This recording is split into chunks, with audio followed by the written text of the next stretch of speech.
People in this area came down through a land bridge on the King Island side. You imagine the hunting grounds, the fishing grounds. It's one of the richest cultural coastlines in the world. Robins Island was renowned for its shell stringers, the mariner shells, and they were traded all across the state. But it's that palpable connection to an area like Bullinger Bay and Robins Island, which is such an important meeting place for our people. I think that's so important to take up that connection again. I love this place because of the people, the landscape, the history and the culture.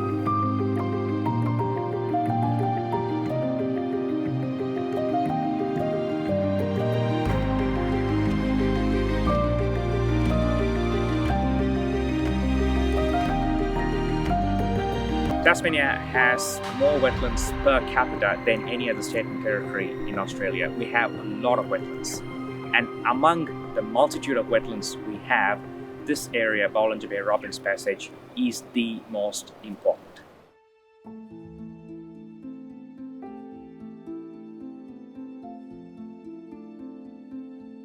Circular Head has a whole heap of natural assets that just make it a beautiful place to live, and certainly one of the best areas in Australia to be dairy farming. Farming and agriculture has been part of this community for a very long time.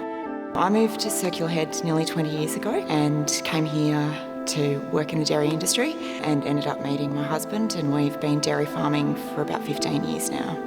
If we look at dairy areas across Australia, the one thing that Circular Head really does have is that beautiful soils and an incredible amount of rainfall, and those two things are really what you need to make any agricultural business successful. We were approached to see whether we'd be interested in putting a covenant on a section of land that is part of the inlet and also part of our land. After lots of discussion, we agreed that that was something we wanted to do. It took a lot of convincing and a twisting of my arm to say, put a covenant on it. You get more knowledge as you get older. You learn to accept that we've got to protect this waterway for the future of farming, and if we didn't protect that, you would see more encroaching of the salinity coming in on the property, and it starts scalding the land. The more time we've spent on that piece of land, and particularly the time that I've spent with our children planting trees down there, the kids have helped me plant nearly all of those. They've now become avid bird watchers and actually love going over at low tide, having a look in the wetlands and seeing the birds that they can see out there. As the years go by, we'll appreciate what we've done down there and know that we're doing the right thing for the environment and for future generations. By looking after the land, our businesses are more robust and more profitable in the long run as well. Now it's up to us to farm in a better way to set that up for our next generations, and that's what we're trying to do.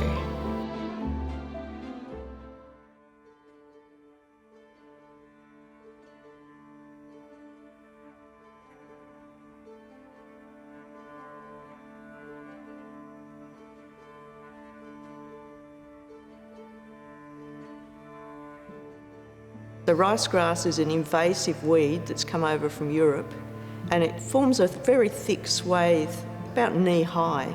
It grows out with a great big thick rhizome, almost like a bracken. It's like twitch on steroids.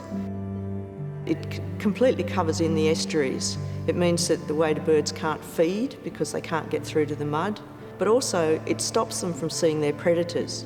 And it stops any of the natural salt marsh plants from growing as well. If you spray the ricegrass and get rid of it, then very quickly the salt marsh plants come back. After the removal of ricegrass, the native salt marsh has come back.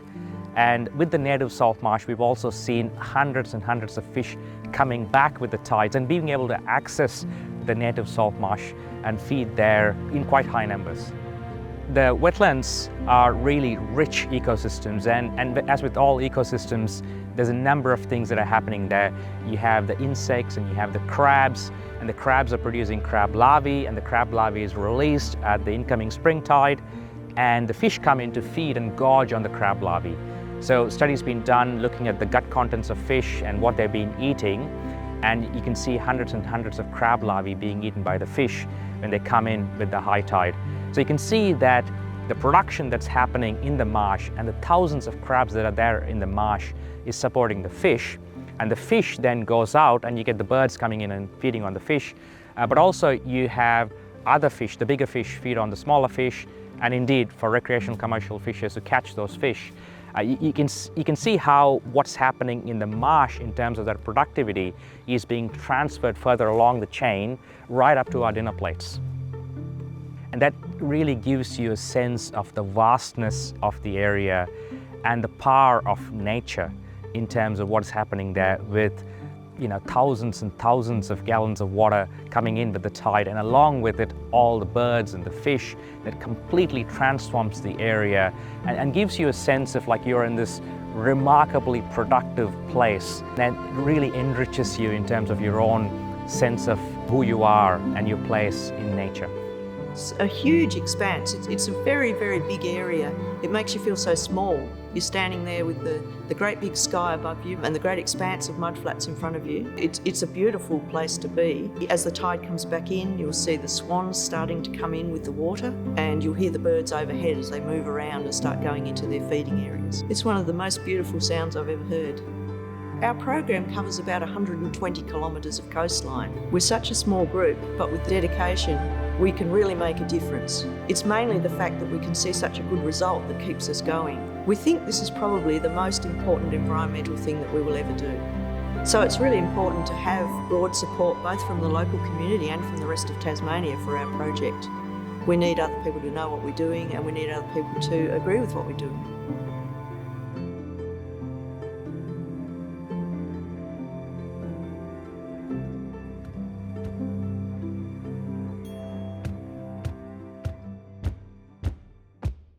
The ocean is part of my DNA, really. Like most young lads around Stanley growing up, mucking about in boats, eventually get invited to go on a boat with the lure to earn some money, but the lure for me was to go to sea.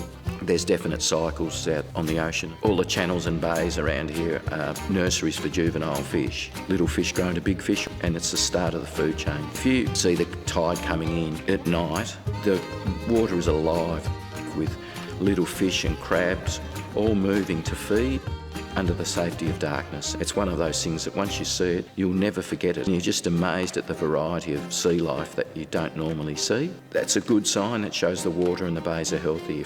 I remember going out to the islands, and as far as the eye could see, there were mutton birds on the water. And as we travelled through this flock of birds, there was another flock under the water feeding. To see 2 layers of birds take off is something you'll never forget. Hundreds of thousands of them is just something awe-inspiring. Sometimes there's a bit of doubt or disbelief in someone you're telling the story to that how many there were. We're fishermen, we're known for telling the truth. What I find amazing about the bird life that we interact with at certain times of the year is how far they actually travel. Those birds are travelling from the bottom of the southern hemisphere to the top of the northern hemisphere. And I find that just absolutely incredible. And it's something very, very special that we have that isn't common. The bird life is just amazing when you hear them and see them at certain times of the year. It's very important to this area. To get the numbers, to get the species diversity, you have to go to the Robins Passage area. There are more migratory shorebirds in that area than anywhere else in Tasmania combined. The birds in the Robins Passage area typically come from Siberia and Alaska, high latitude. They fly around about 15-ish thousand kilometres from the Arctic breeding grounds down to southeast Australia. They spend up to 6 months down here, then they turn around and fly back to Siberia. The smallest of the birds is the redneck stint. It weighs about 25 to 28 grams. It would fit comfortably in the cup of your hand. Those birds can live for 20 years. Over the lifetime, those birds fly farther than the distance between the Earth and the Moon. It's quite remarkable. So the different habitats, the different substrates mean that different species of birds can feed without competing with each other. And so you end up having coexistence of 10,000 plus shorebirds that would not be possible anywhere else. That would be an attraction for people from around the world to come to northwest Tasmania and see those sorts of numbers. That's a once-in-a-lifetime experience that you can only get at places like Robins Passage.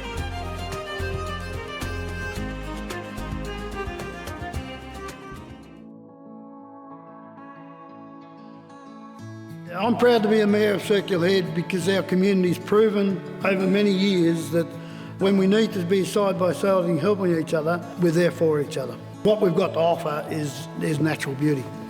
Most of the people that come to Circular Head come for that reason, be it the historic Stanley Township, be it the rugged West Coast, just wild and untamed, and not enough people see it at its best, and that's when there's a roaring westerly coming in. With the Ramsar listing as well, the potential to grow ecotourism and adds to a number of these sites that are very special. Through council and our support of the Ramsar application, a whole heap of industries will be benefits, but doesn't stop a development. We can have more people in the area and we can protect our lovely wild areas as well.